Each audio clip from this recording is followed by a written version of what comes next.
Now, let's start with this particular reading, Trade Policy Review.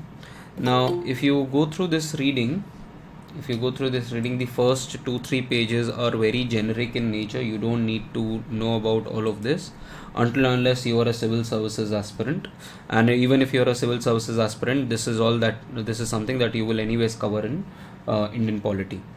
So now, I mean, I've marked certain things because this is something, whether you are a UPSC aspirant or not, you should know. I mean, that there are different kinds of legislations that can be made, and at times only broad legislations are made by the parliament, and then the enabling legislations, या जिसको हम कई बार बोलते हैं delegated legislation, हम political economy में बोलते हैं या हम पब्लिक एडमिनिस्ट्रेशन में बोलते हैं, that is done at the departmental level.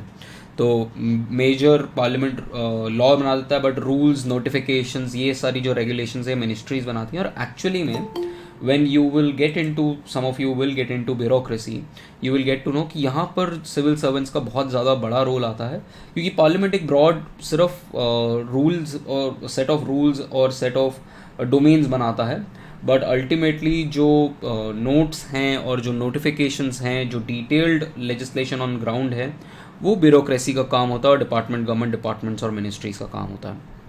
So that is something that you should know, but this is where your reading actually starts.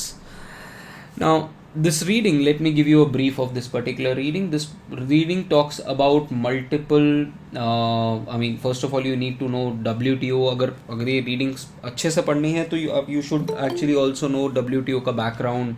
इससे पहले there was this some organization called GATT, general agreement on tariff and trade.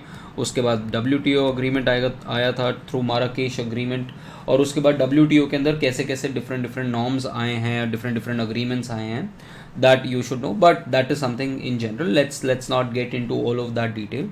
Let's just discuss कि ये particular reading क्या कहती है. तो ये particular reading basically बताती है कि हमारा जो आर्किटेक्चर है पॉलिसी मेकिंग का, so this particular reading is talking about that how do we frame our policies, how do we frame our foreign trade policies. हमारी जो फॉरेन ट्रेड पॉलिसीज़ हैं वो कैसे फ्रेम होती है, और उनके बारे में एक ब्रॉड ओवरव्यू दिया हुआ है इसके अंदर. So it is not getting into any conceptual things. यहाँ पर कंसेप्चुअल कुछ भी डिस्कस नहीं है, यहाँ सब कुछ फैक्चुअल दे रखा है, और which is very also important, specially if you are civils और IES और RBI ग्रेड बी एस्पिरेंट, तो बहुत ज़्यादा इम्पॉर्टेंट है. And I will be posting all of these things in the coordination group as well. So जो university का coordination group है उसके अंदर, एंड प्लस जो सिविल सर्विसेज का इसके बाद जो हम कोऑर्डिनेशन ग्रुप बनाएंगे उसके अंदर, I will be posting all of this material. So जिसमें हम बात करेंगे कि ये WTO का फॉर्मेशन कैसे हुआ, और उसके आगे जाके ये सारे वो कैसे अग्रीमेंट्स कैसे हैं. But what we have to do in this particular reading is कि फॉरेन ट्रेड पॉलिसी जो होती है वो ऑपरेट कैसे करती है, what all is the operating mechanism, क्या क्या पॉलिसीज़ हैं जो हम ऑपरेट करते हैं, किस बेसिस पे करते हैं, और क्या क्या मेजर्स हमारे पास हैं. This is what this particular reading talks about. So there is every 5 years the country comes up with something called as foreign trade policy, FTP बोलते हैं. जो लेटेस्ट FTP चल रही थी वो चल रही थी 2015 to 20, which was extended because of COVID till 2021, और नई अब एक FTP आने वाली है, देखिए, जिसमें हम और चीज़ों के बारे में बात करेंगे. Now so if you see the FTP is drawn. ये फॉरेन ट्रेड पॉलिसी क्या होता है कि 5 साल का, it's something like your plans, जो हम पहले बोलते थे ना 5 year plan, something like that, कि अगले कुछ सालों में हम किस तरीके से अपना फॉरेन ट्रेड कंडक्ट करेंगे. तो वो जो प्लान आता है वो उसी को हम फॉरेन ट्रेड के केस में हम उसको फॉरेन ट्रेड पॉलिसी बोलते हैं. And this particular plan is made up under this Foreign Trade Development and Regulation Act 1992, and it is implemented by Department of Commerce. Again, something which is important for UPSC students कि अच्छा कौन करता है, कैसे करता है. But ultimately ये plan कैसे बनाया जाता है, ये प्लान बनाया जाता है टेकिंग इनटू कंसिडरेशन कि हमारा डोमेस्टिक कंडीशन क्या है, इंटरनेशनल कंडीशन क्या है, और चेंज करना पड़ेगा आपको. फॉर एग्जांपल कोविड के टाइम में आपको फॉरेन ट्रेड पॉलिसी आपको चेंज करनी पड़ेगी. अगर आपका कोई नया अग्रीमेंट आया तो आपको एफटीपी चेंज करना पड़ेगा. I will give you an example कि हम एक स्कीम रन करते थे. There was this scheme called manufactured exports from India, merchandise exports from India scheme और service exports from India scheme. और इसके अंदर आपको रजिस्ट्रेशन वगैरह करना पड़ता था, हर एक्सपोर्टर को रजिस्ट्रेशन करना पड़ता था, पेपर्स फिल करने पड़ते थे. बट 2017 के अंदर WTO में एक अग्रीमेंट आया, trade facilitation agreement. Trade facilitation agreement आया.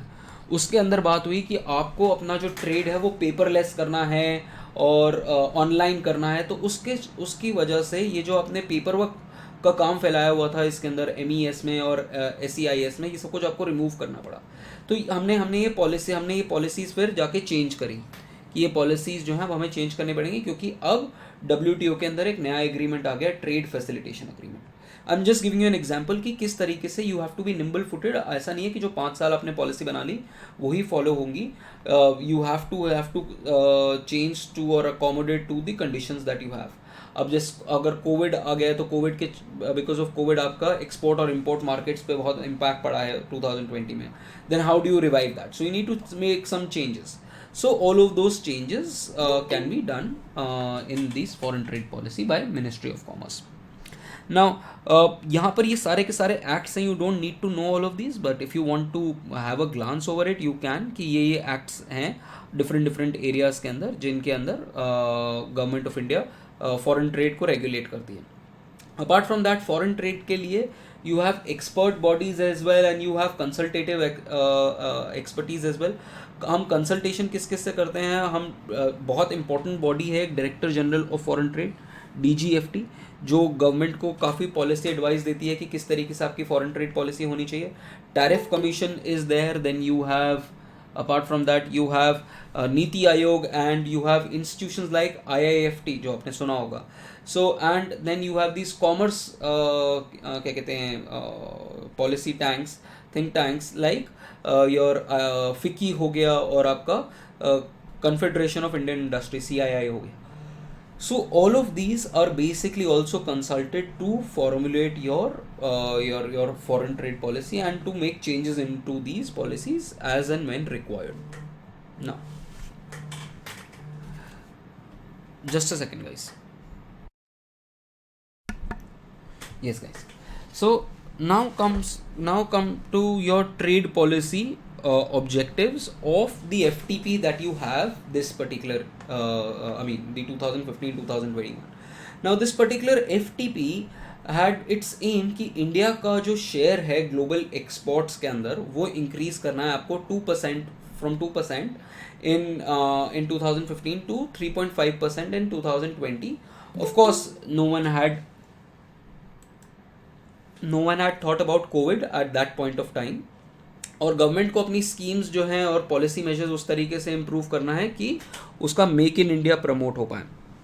तो ये आपका ऑब्जेक्टिव था और उसके लिए गवर्नमेंट ऑफ इंडिया ने सारी जो इम्पोर्टेंट मिनिस्ट्रीज़ हैं जहाँ पर सबसे ज़्यादा इम्पोर्ट होता है उन सारे मिनिस्ट्रीज़ की एक स्टेक होल्डर कमेटी बिठाई और उसमें डिसाइड किया गया कि you have to outline what all are the important import items which can be imported in a much more cost effective है. तो गवर्नमेंट अपना पॉलिसी मेजर्स को इस तरीके से चेंज कर रहा था कि उसके इंपोर्ट्स मिनिमाइज हों और उसके एक्सपोर्ट्स को प्रमोट किया जाए. Then apart from as I told you कि because we wanted to promote our exports, the foreign trade policy had used 2 initiatives. One was merchandise exports from India scheme and service export from India scheme and credit facilitation. अब इसमें क्या है, इसमें आप क्या करते हो merchandise trade from India scheme में and service export from India scheme के अंदर, इसके अंदर आप जितने भी आपके जो प्रोड्यूसर्स हैं जो एक्सपोर्ट करते हैं उनको आप कुछ पैसे और देते हो. आप कुछ पैसे किस तरीके से आप उनको इंसेंटिव्स देते हो कि वो इंडिया में बनाएं और बाहर बेचें. और वो इंसेंटिव्स इसलिए देते हो क्योंकि इंडिया के अंदर ऑलरेडी जो इंस्टीट्यूशनल कॉस्ट है और इंफ्रास्ट्रक्चरल कॉस्ट है वो पुअर है. कि जस्ट टू कॉम्पनसेट कि remember in our previous discussion we had said that China और इंडिया को कंपेयर करो तो चाइना के अंदर इंफ्रास्ट्रक्चरल जो कॉस्ट जो इंफ्रास्ट्रक्चर है वो बहुत अच्छा है, और इंडिया के अंदर वो इंफ्रास्ट्रक्चर अच्छा नहीं है, इसलिए we are not able to compete. Similarly, we are also not able to compete because China gives a huge amount of development loans to its manufacturers to outcompete the other part of the world, whereas India के अंदर नहीं है. So similarly India के अंदर वो infrastructure जो है, inefficiencies हैं वो इतनी अच्छी नहीं है, सीमलेस इंफ्रास्ट्रक्चर नहीं है. उन सारी चीज़ों की वजह से government of India was giving these kind of subsidies to exporters, both service exporters and merchandise exporters, so that to offset those inefficiencies. However, 1st of January 2021 से ये जो स्कीम्स हैं इनको वापस रोल बैक कर लिया गया है, क्योंकि all of these schemes required a lot of paper work as well, and they were not exactly as transparent as they should be. And हमने WTO का एक अग्रीमेंट साइन किया था जो रेटिफाई हो चुका है, ठीक है, जो रेटिफाई कर चुके हैं और अब पावर में भी आ चुका है, which is trade facilitation agreement. ठीक है, सिविल्स में I teach this particular agreement as well कि what is this trade facilitation agreement. So in that agreement आप बेसिकली पेपरलेस अग्रीमेंट चाहते हो, रेड टेपिज्म काटना चाहते हो कि कहीं पर भी किसी को एक्सपोर्ट करना है तो वो ऑनलाइन कर सकता है, उसको पेपर वर्क फिजिकली कुछ करने की ज़रूरत नहीं है, आप ट्रैकिंग कर सकते हो. It's something like your Amazon, कि अगर आप अमेजॉन से ऑर्डर करते हो तो देखो कितना सीमलेसली आपके पास मोबाइल पे आ जाता है कि इस डेट तक डिलीवर हो जाएगा और अभी कहाँ पर है. So something like that is required. So और उससे क्या होता है, ट्रेड फैसिलिटेशन से क्या होता है कि आपका जो इंफ्रास्ट्रक्चरल कॉस्ट है वो आपके कम होना शुरू हो जाएगा, और आपका जो कॉस्ट ऑफ प्रोडक्ट है वो और कम होना शुरू हो जाएगा, क्योंकि इनफिशिएंसीज आप कम करने की कोशिश करोगे. इनको कई बार बोलते हैं टाइम एंड कॉस्ट ओवरहेड्स या ओवरलेज जो हो रहे हैं वो कम होने शुरू हो जाएंगे मैन्युफैक्चरर्स के लिए, और आप ज़्यादा एक्सपोर्ट कर पाओगे. So again single window interface for trade facilitation आपने सेटअप किया, national committee for trade facilitation किया. So all of this was required under trade facilitation agreement, and you had to modify your schemes and roll back your schemes because of this agreement. But apart from that, there is a general issue in our foreign trade. What is this general issue in our foreign trade? Our foreign trade encourages domestic production, and मतलब foreign जो हमारी trade policy है वो बहुत बार change होती है. तो it is something like imagine a class that you are taking and your teacher is saying कि आपको एक पेपर दिया और उसमें पहले बोला कि पहला क्वेश्चन जो है 9.5 मार्क्स का है, फिर उसके बाद थोड़ी देर बाद बोला नहीं ये 5 मार्क्स का है, फिर बोल रहे हो कि 15 मार्क्स का है. तो आपको पता ही नहीं है कि उसमें लिखना कितना है, ठीक है, उसका वेटेज ही आपको नहीं पता चल रहा, क्योंकि there is no clear communication that you are getting. Similarly, imagine something similarly is happening in India's foreign trade as well. In India's foreign trade, कभी आप एक्सपोर्ट बैन कर देते हो, कभी आप इंपोर्ट बैन कर देते हो, कभी आप टैरिफ्स इंक्रीज कर देते हो, कभी आप टैरिफ्स कम कर देते हो. आपकी जो पॉलिसीज़ हैं वो कोहेरेंट ही नहीं है, और जब आपकी पॉलिसीज़ कोहेरेंट नहीं है, आपकी policies they are not very predictable in nature, therefore even the foreign investors will be very wary about you that यार इंडिया का पता नहीं इंडिया पॉलिसी क्या कर ले, कभी पॉलिसी के फेवर में आ जाएगा, कभी अगेंस्ट हो जाएगा, कोई ग्रुप खड़ा हो जाएगा तो कह देंगे कि नहीं हम नहीं करेंगे. So there is the trade policy is very oftenly changed to meet domestic production requirements, inflation requirements, supply chain requirements, and therefore there is no stability in your policies. And because there is no stability in your policies, and there is a lot of start and stop policy thinking, especially in case of agriculture, उसकी वजह से आपका जो export है और private sector है वो ज़्यादा इनकरेज नहीं है आपके फॉरेन ट्रेड में. So this is one of the major drawbacks कि there is no predictability in India's tariff policy or India's export policy. Now, coming to agreements, there are multiple agreements that you should be knowing. Unfortunately ज़्यादा detail में इस reading में नहीं है, but दूसरी reading के अंदर हम थोड़ा सा डिटेल में बात करेंगे, बट उस रीडिंग के अंदर भी उतना डिटेल में नहीं है जितना डिटेल में आपका होना चाहिए. So you should actually know the agreement on agriculture in detail की green box subsidies, amber box subsidies, blue box subsidies क्या होती हैं, वो सारी सब्सिडीज़ आपको पता नहीं है, उस रीडिंग के अंदर भी ज़्यादा डिस्कस नहीं है. Then there is something called as subsidies and countervailing measures, anti dumping duties, sanitary and phytosanitary measures, trade facilitation अभी जो मैं आपको बात बता रहा था, ट्रिप्स का agreement, there is something called TRIMS का agreement, and there is this agreement called GATS, general agreement on trade and services. इसके बारे में हम बात करेंगे कल जब हम सर्विसेज के बारे में बात करेंगे, जब हम मोड 1, मोड 2, मोड 3, मोड 4 के बारे में भी बात करेंगे. ठीक है. Again these are very important topics, not just for your examination but also for competitive examination. Now now let's in general talk about WTO agreements और इंडिया का कौन कौन से agreements इंडिया ने करे हुए हैं. अगर आप देखो तो India is a founding member of WTO. 1995 में we through Marrakesh agreement we signed this particular membership, and India provides for most favored nation treatment. Most favored nation treatment का मतलब होता है कि अगर आप एक देश को कोई बेनिफिट दे रहे हो, ठीक है, अगर आप एक कंट्री को कुछ बेनिफिट दे रहे हो तो वो बेनिफिट आप सबको सारे कंट्रीज को दोगे. You will not discriminate against countries except for the fact कि अगर आपने FTA साइन किया हो या प्रेफरेंशियल ट्रेड एग्रीमेंट साइन किया हो या अगर आपका कस्टम्स यूनियन हो या आपका मॉनेटरी यूनियन हो. अगेन इफ आई मीन पिछले आपके सेमेस्टर में I am sure you would have covered. If you have not covered this, I urge you to read about all of these. There is something called as preferential trade agreement, then comes FTA, then comes your customs union, monetary union and economic union. ये integration है of, this is the integration of economies, economic integration का path है.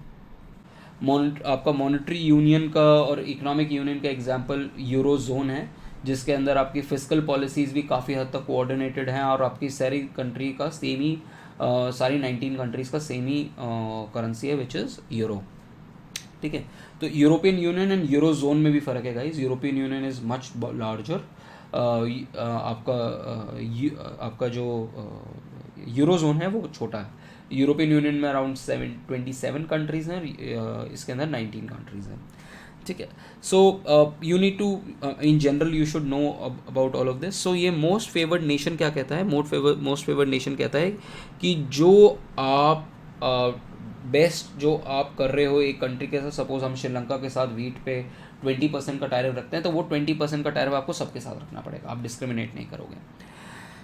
India ने सबको दिया हुआ है MFN का स्टेटस एक्सेप्ट फॉर पाकिस्तान, क्योंकि पाकिस्तान ने पहले विड्रॉ कर लिया था इंडिया से. ये this is the time of that Pulwama वाला इंसिडेंट, एंड देन जो हमने पुलवामा का जो हमने टेरर स्ट्राइक किया था उसके बाद, ठीक है, एयर स्ट्राइक्स जो किए थे उसके रिगार्डिंग में Pakistan had taken away the MFN status, and हमने भी फिर MFN स्टेटस जो है वो विड्रॉ कर लिया था. इसीलिए पाकिस्तान के ऊपर अगर आप पाकिस्तान से कोई भी प्रोडक्ट अब आज की डेट में इंपोर्ट कर रहे हो तो they are subject to 200% duties. Then apart from that, India has now also party of World Information Technology Agreement. Again, right now this is not important for you, you can read it out later. ये agreements है, different agreements हैं जो India ने करे हुए हैं. अभी आपको you don't need to remember all of these, but this is something that these जो मैंने मार्क करे हुए हैं, these are very important agreements if you are going to sit for any competitive examination. Then ये basically बात की गई है कि कहाँ dispute there is this organization in WTO which is called as dispute settlement body. और dispute settlement body में या तो आपके अगेंस्ट केस होंगे या आप केस करोगे. दीज आर ओन, या तो आप केस करते हो या आपके अगेंस्ट किसी ने आपके ऊपर केस किया हुआ है. तो ये वो वाले रिस्पोंडेंट वाले जो वो केसेस हैं, ठीक है, लीगल टर्म है रिस्पोंडेंट, जहाँ पर लोगों ने आपके ऊपर केस किया हुआ है. ठीक है. और ये वो केसेस हैं जहाँ पर इंडिया ने बाकी लोगों पे केस किया हुआ है. बेसिकली इंडिया ने कंप्लेंट दर्ज करी हुई है और उस केस में बाकी लोगों ने इंडिया के अगेंस्ट कंप्लेंट फॉलो अप करी हुई है. देन अपार्ट फ्रॉम दैट, तो ये तो हुआ आपके MFN का स्टेटस और आपके ये कुछ अग्रीमेंट्स जो आपने साइन किए हुए हैं. We'll read more about these particular agreements in the other reading of Harshvardhan. Then regional trade agreements. There are a lot of regional trade agreements जिनके ऊपर बातचीत चल रही है. दो इम्पॉर्टेंट अग्रीमेंट्स की अगर हम बात करें तो एक आपका रिसेंट जो कुछ टाइम पहले नोटिफाई हुआ है, regional trade agreement with Thailand. And ये जो एक और आपका रीजनल ट्रेड अग्रीमेंट है, South Asian free trade agreement, जिसके अंदर अब अफगानिस्तान भी आ गया है. Apart from that there are two major agreements जिसके ऊपर काफ़ी ज़्यादा बात हो रही है. आउट ऑफ विच एक से तो हमने नेगोशिएशन अब से बाहर हो गया, RCEP, regional comprehensive trade agreement, which was essentially ASEAN +6 countries का था. तो उससे तो हम बाहर हो चुके हैं, बट हम फिर रिन्यूड तरीके से वहाँ पर फिर से बातचीत कर रहे हैं. Apart from that there are services and investment पे के ऊपर अग्रीमेंट्स. तो अग्रीमेंट्स देखो कैसे कैसे हो सकते हैं. एक अग्रीमेंट्स हो सकता है गुड्स का, एक अग्रीमेंट हो सकता है सर्विसेज का, एक अग्रीमेंट हो सकता है इन्वेस्टमेंट का. अब ये तीनों अग्रीमेंट्स अलग अलग कैसे हैं. गुड्स का तो मतलब आपको समझ में आ गया कि विजिबल गुड्स के ऊपर है, कि विजिबल गुड्स अंदर आ सकते हैं, नहीं जा सकते हैं. सर्विसेज के केस में in tomorrow's class I talk about the service agreements कैसे होते हैं. फॉर एग्जांपल एक इंडियन बाहर जाके सर्विस सप्लाई कर सकता है विदाउट एनी रिस्ट्रिक्शन, और एक से सिंगापुर का पर्सन इंडिया में आ सकता है और वो कई सालों तक वीज़ा उसका वैलिड होगा, वो इंडिया में आके आराम से सीमलेसली काम कर सकता है.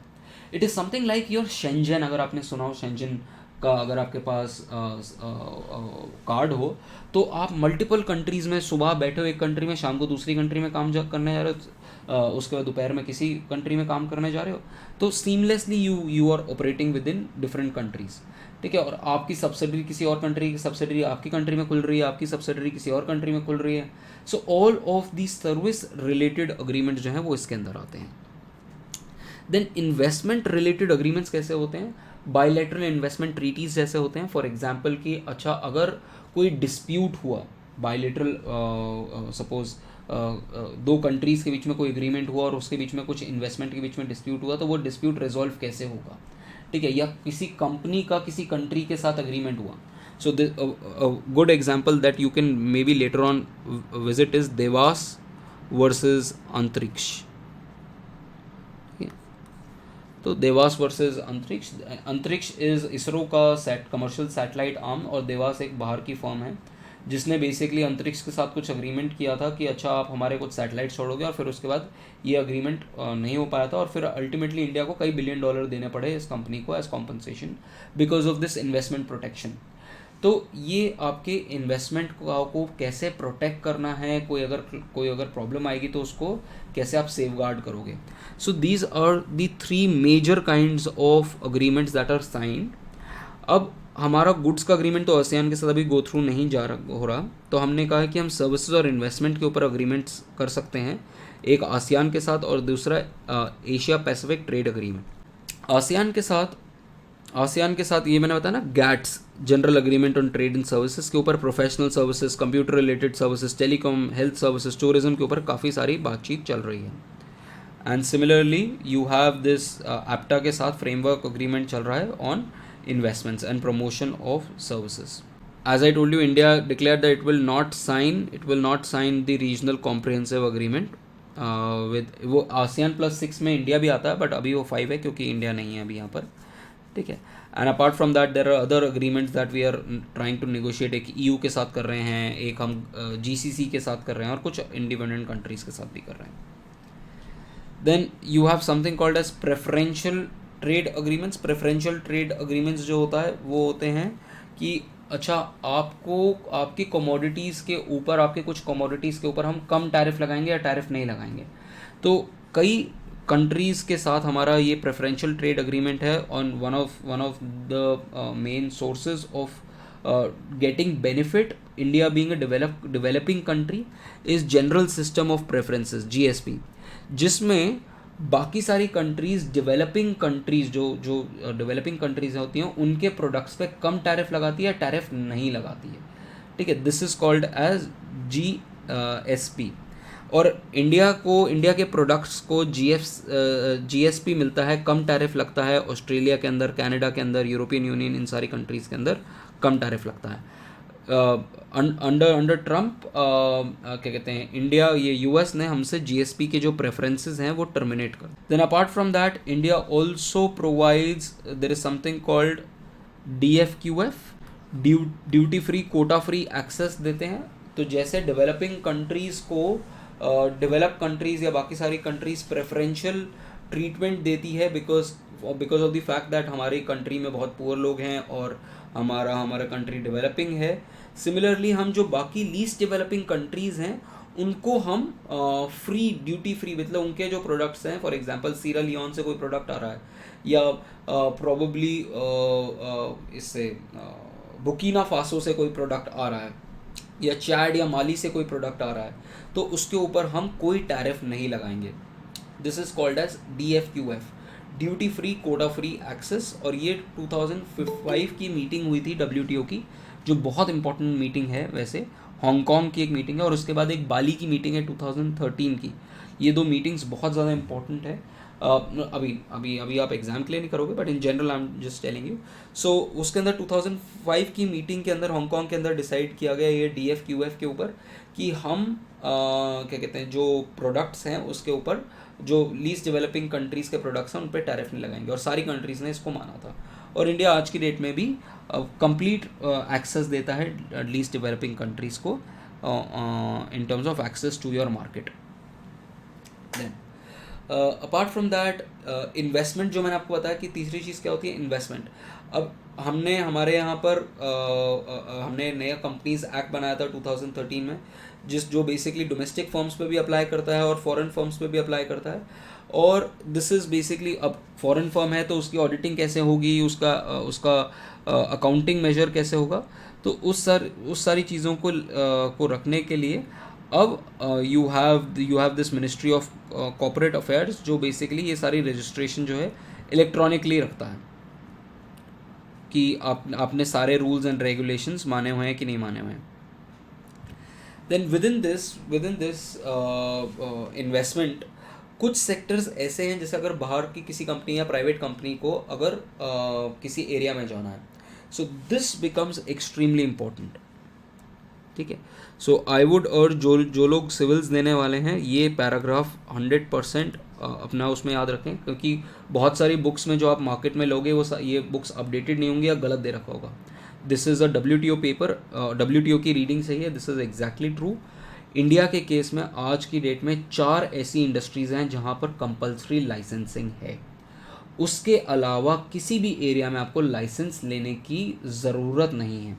जो 4 एरियाज़ हैं वो हैं electronic, aerospace and defence, industrial explosives, hazardous chemicals and cigarettes and tobacco. इसके अलावा अल्कोहल था, और अल्कोहल के अंदर अब कंपल्सरी लाइसेंसिंग जो है वो ख़त्म हो गई है after 2016। So only these 4 industries के अंदर पहले आपको लाइसेंस लेना पड़ेगा और फिर आप काम कर सकते हो। Apart from that there are only 2 industries जिसके अंदर गवर्नमेंट की मोनोपोली है, जहाँ पर प्राइवेट सेक्टर आ ही नहीं सकता। वो कौन सी 2 इंडस्ट्रीज़ हैं? एक एटॉमिक एनर्जी और दूसरा रेलवे ऑपरेशंस। और रेलवे ऑपरेशंस में इन सब के अलावा कोई भी और रेलवे ऑपरेशन होगा वो पब्लिक उसके अंदर है, मोनोपोली के अंदर है। ये सारी अब प्राइवेटाइज, ये इन सब में प्राइवेट सेक्टर आना शुरू हो गया।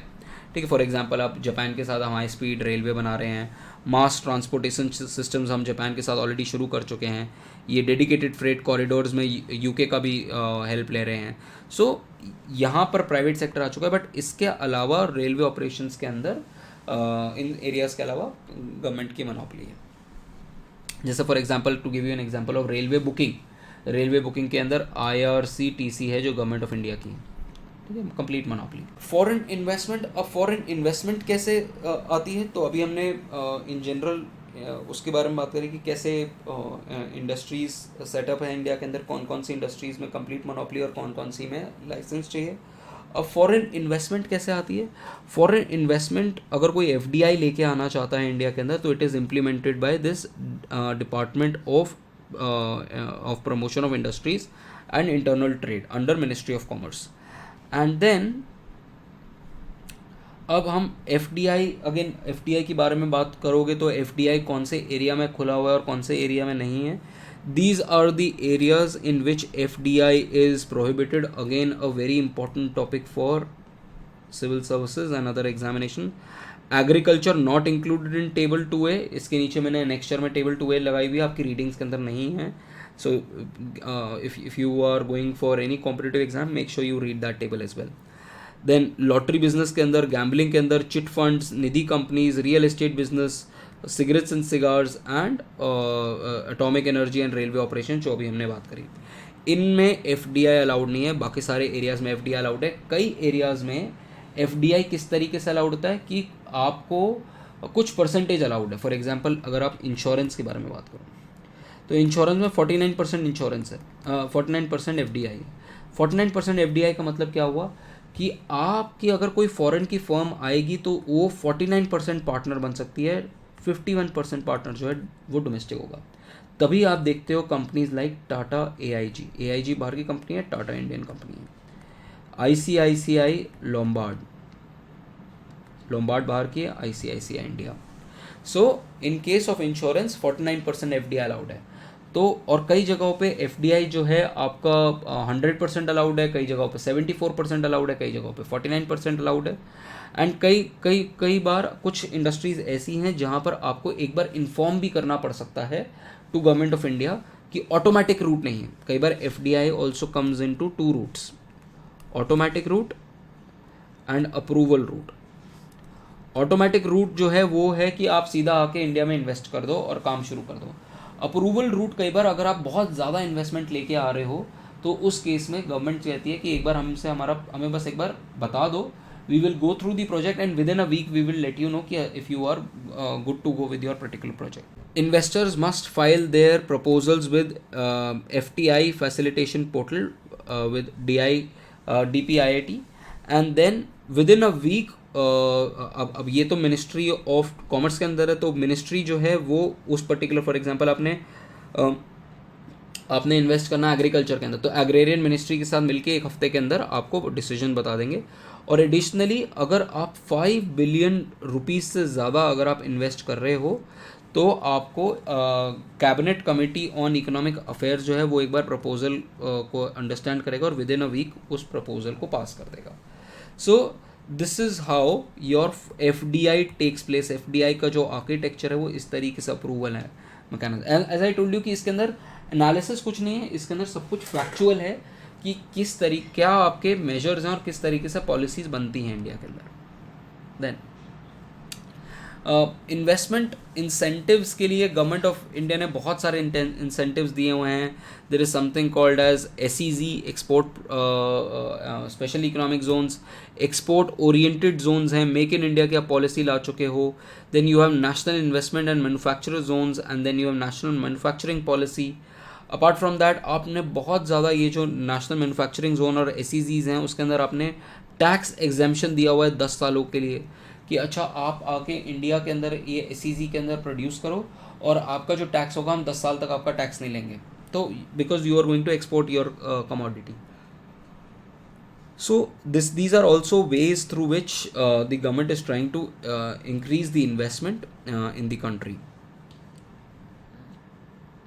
Then you have certain schemes like startup India program, and then you have this particular window in which you give long-term finance to companies for infrastructure projects. For example, India Infrastructure Company Limited scheme for financing viable infrastructure projects. तो बड़े बड़े आपके projects हैं, for example projects आपके logistics के, energy के, water sanitation, Ganga cleaning का programme हो गया, ठीक है, या फिर कम्युनिकेशन का कोई प्रोग्राम हो गया बड़ा सा, तो उस केस के अंदर यहाँ पर फाइनेंस आपको मिल सकता है for long term purposes. Then you have this startup India and apart from that India के अंदर there is something called as, जो हमने पहले भी पढ़ा था, priority sector lending. Rakesh Mohan के अंदर पढ़ा था कि हर बैंक को 40% जो अपना लोन है वो आपको प्रायोरिटी सेक्टर को देना है. तो प्रायोरिटी सेक्टर के अंदर भी एक्सपोर्ट वाले सेक्टर आ जाते हैं, तो वहाँ से भी फ़ायदा होता है इंडिया के प्रोड्यूसर्स को. So this is the annexure that I was talking about. So ये basically again this reading is not much. The only reason that you might be facing a lot of problem is कि आपने ये सारी चीज़ें पढ़ी नहीं हुई हैं पहले. ठीक है, आई कैन अंडरस्टैंड दिस क्योंकि ये सब कुछ तो I teach for UPSC almost every year, तो आई नो कि what all the schemes are, but I can understand that as an outsider आपको लगेगा कि ये क्या चीज़ें हैं. But in general this is an important piece of article for your competitive exam, and you should know कि ये architecture है, ये structure है हमारे policies का. That's it. ये सिर्फ आपको anatomy के terms में आपको बता रहा है कि ये हमारा skeleton system है हमारा body का या हमारे foreign trade policy का. समझ में आया? Any questions on this? So I just wanted to ask, like you said, it's just a structural kind of a reading. It's very factual. So, I mean, what kind of questions can be asked in the exam? I don't think there will be an entire question on this. I wouldn't frame a question on this until unless it's a completely factual question. At best, it might be aiding to your other reading of Harshvardhan. This is how so policies. We can expect like a combined question Yes, kind of a yes. thing. So Okay. if I mean for sure there should be a question on trade. So that question needs to be answered in a combined manner rather than an individualistic manner, because I don't think this reading has a potential to basically write for 18.75 marks or whatever, or whether you're writing for 15 marks. That might be an issue कि इससे question भी कैसे पूछा जाएगा और वो बहुत factual हो जाएगा question. Can be asked, but that will be a very factual question. But as I told you guys, if you're going for any competitive prep, this is one of the most important articles apart from the other documents that I usually teach for foreign trade.